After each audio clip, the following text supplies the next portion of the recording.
Ministers will wring their hands and go, oh, it's terrible. All this immigration, a lot of immigration, it's got to come down. We heard the Prime Minister say it yesterday. They control it. They complain about it as if it's the weather. We are talking specifically about asylum here and refugees. It's worth just thinking a little bit, though, about the debate that we've had in the last 24 hours on the wider immigration numbers. And I have to say, as a journalist, political journalist, this is something that frustrates me enormously. Because you will doubtless have heard lots of people over the last 24 hours saying the thing that they always say, which is we need an honest debate on immigration. We need an honest debate. It's always what people say. Now, normally when people say that, what they mean is it's usually people having a very particular point of view, usually on the right, and they will basically what they mean is they want to have an honest debate which ends with the conclusion that immigration is a bad thing. We need to limit it or restrict it significantly. We need to get the numbers right down. Perfectly legitimate political view to have, by the way, but it's just a bit of a kind of jaundiced way of seeing what the term debate is. I'll tell you what a really honest debate would be like. A really honest debate would be if politicians of all parties actually levelled with the public about trade-offs. Trade-offs about what it means is we've got now control about immigration, right?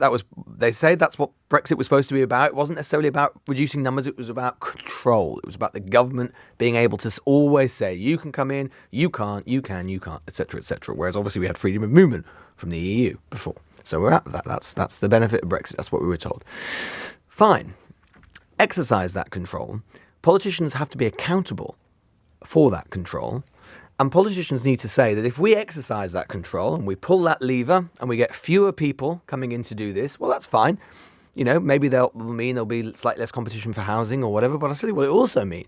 It means the 100,000 people who have come in over the last year or so who are filling vacancies in the care sector and nurses within the NHS, those people won't be there. So you go to the hospital and they'll have even fewer nurses than they do already. You go and take your elderly relative to a care home and it means that there are even fewer carers than there are already. It means that wages in the agricultural sector continue to climb higher and higher. And it means that, which is obviously a good thing for people who engage in it, that's a good thing. But of course, it's also inflationary for the wider food supply chain. HE, okay, you want to get fewer students in. Fine, that's fine, you want to do that. But then it means that there are fewer students, international students, paying very, very high fees at our universities, which means that there is less income for our universities, one of our biggest exports and one of our most thriving industries, one of our few really, really, really big growth industries in this country.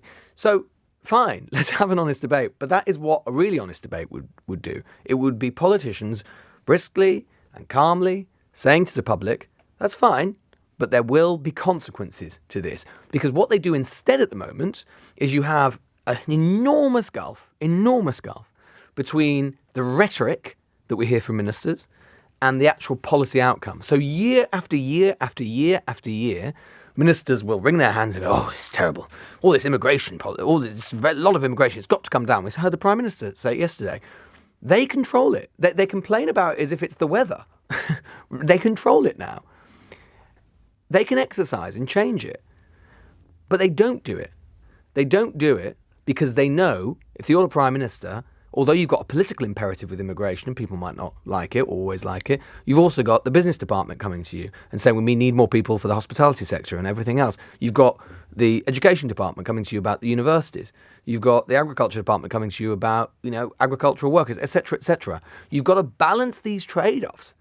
So politicians basically create cynicism because on the one hand, they promise something that they know they're not going to do or they're probably not going to be able to do because they have other policy priorities. They don't do it for other good policy reasons. And all that does, instead of explaining that calmly and rationally to the public and treating them like grown-ups, instead all they do is fuel cynicism, a caustic cynicism, because the gulf between what they say and what they really think. And that is just an enormous problem, and it just happens year after year after year. And it's not just a Conservative thing, it's across the spectrum often. But it's obviously been a particular problem over the last 13 years, because ever since the tens of thousands stuff, it's fantasy. It's never going to happen. It's never going to happen now. And it's just an endless cycle, a doom loop. Waste of time.